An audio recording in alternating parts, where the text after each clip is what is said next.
Ya casi has terminado este estudio del libro de Gálatas. Ha sido un trabajo duro, pero espero que esté dando sus frutos.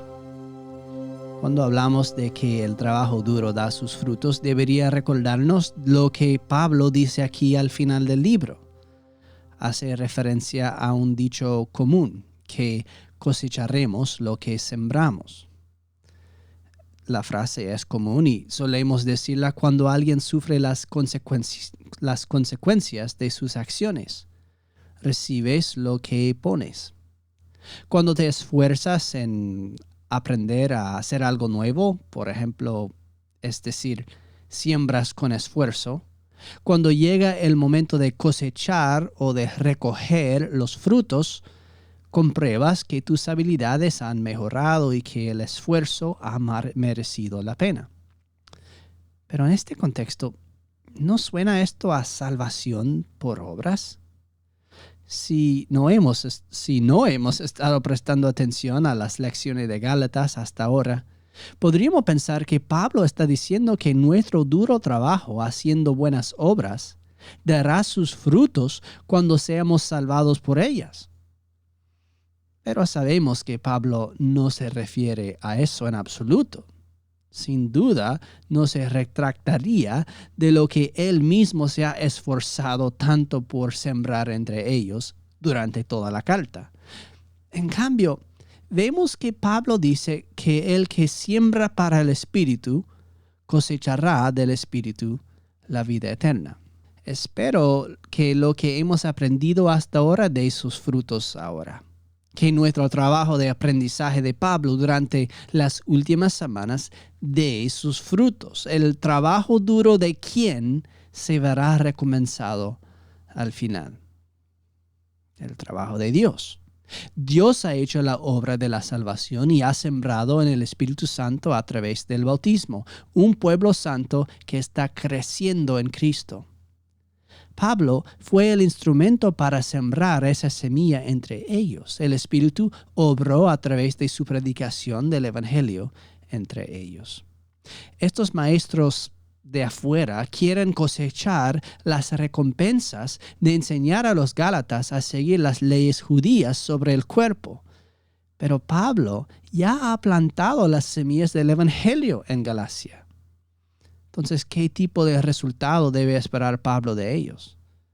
Habiendo sembrado entre los Gálatas el evangelio de la obra que Jesús hizo, la palabra de Dios empoderada por el Espíritu, ¿debería Pablo esperar que ahora produjeran frutos de religión hecha por el hombre? No. Pablo espera que la cosecha coincida con la obra de Cristo, en quien los Gálatas han sido bautizados.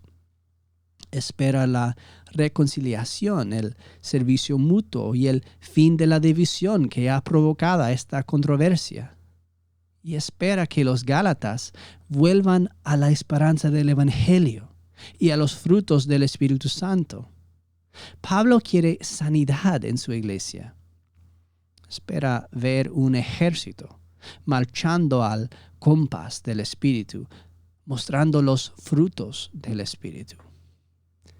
En este argumento final de Pablo les dice a los Gálatas que espera ver a la iglesia que él plantó sobre el fundamento del Evangelio mostrar los frutos que corresponden a ese Evangelio de Jesús.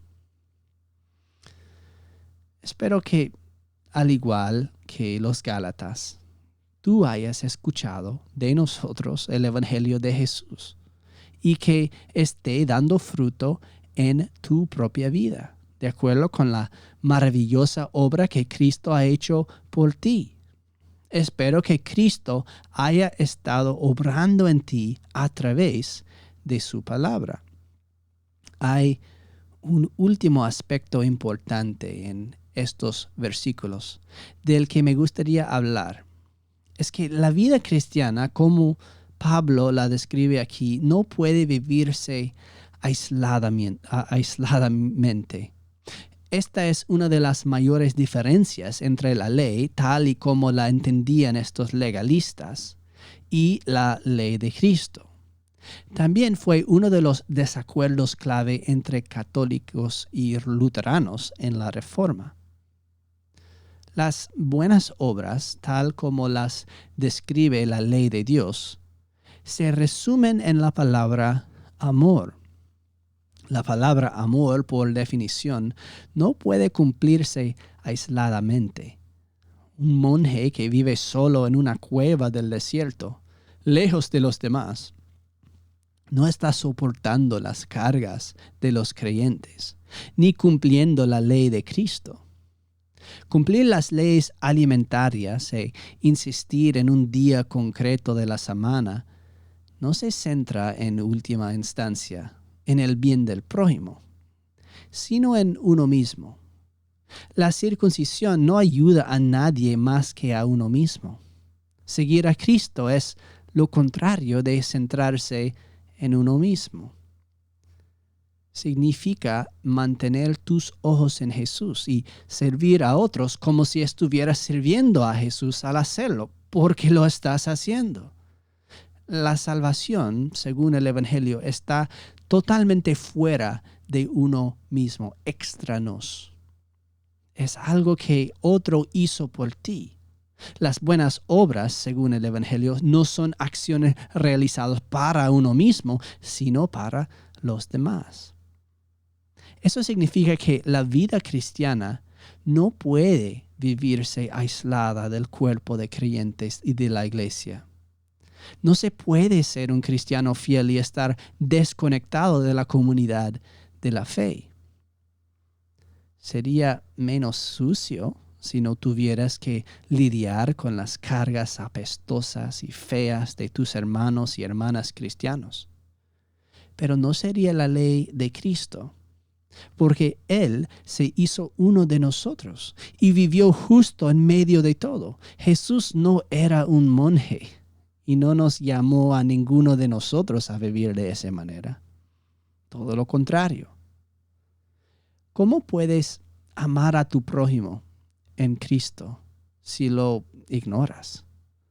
¿Cómo podemos formar un ejército que marche al paso del Espíritu Santo, siguiendo la palabra de nuestro líder y capitán, si quedamos en casa y ignoramos la palabra que se predica?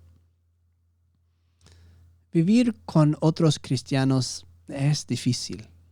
Sería más fácil vivir tu fe si no tuviera que lidiar con los pecados de los demás. Esto es cierto. Pero tratar y perdonar los pecados de los demás es una parte importante de ser como Cristo. La verdadera iglesia no está llena de gente perfecta. Está llena de gente con cargas para que las lleves. Es decir, está llena de oportunidades para que sigas y llegues a ser como Cristo. De hecho, yo diría que si encuentras una iglesia en la que no hay cargas que haya que llevar, has encontrado un lugar en el que no podrías ejercer tu fe, al menos no de la forma en que la describen los apóstoles. Una iglesia llena de gente perfecta sería una iglesia inútil. Afortunadamente, no existe tal lugar. Solo personas que pretenden que existe. No puedes rezar la oración del Señor como una parte aislada y separada del cuerpo de Cristo. Jesús nos enseñó a orar, Padre nuestro, no Padre mío. La vida cristiana exige la reunión de los cristianos, porque vivir cristianamente significa vivir juntos. Aquí en Puerto Rico, nuestra pequeña iglesia tiene un tema que usamos para hablar de nuestro trabajo y actividades. En este momento somos solo una pequeña iglesia bebé, pero confiamos en que lo que está tomando forma aquí se basa en las verdades eternas del Evangelio que Pablo predicó a los Gálatas. y que crecerá hasta convertirse en un ejército de pequeños Cristos. Creemos que la vida de la iglesia consiste realmente en 3 cosas importantes. Primero, nuestra misericordia para con el prójimo, mostrando a los demás el amor que nos ha mostrado Dios nuestro Padre. Segundo y más importante, nuestro testimonio de Cristo y del Evangelio en todo lo que decimos y hacemos. Y tercera, nuestra vida en común como hermanos creyentes en el Espíritu Santo, actuando como un hogar de fe que se preocupa y comparte las cargas de la vida unos con otros. Oramos para que Dios continúe moldeándonos, levantándonos para ser el cuerpo de su Hijo Jesús aquí.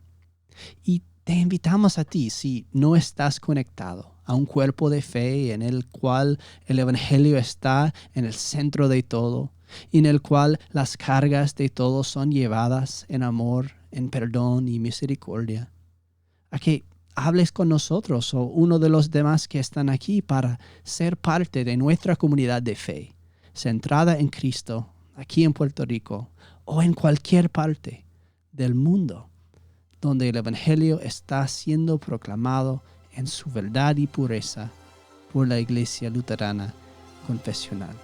Cristo hace todo por nosotros. Gloria sea a Dios. Amén.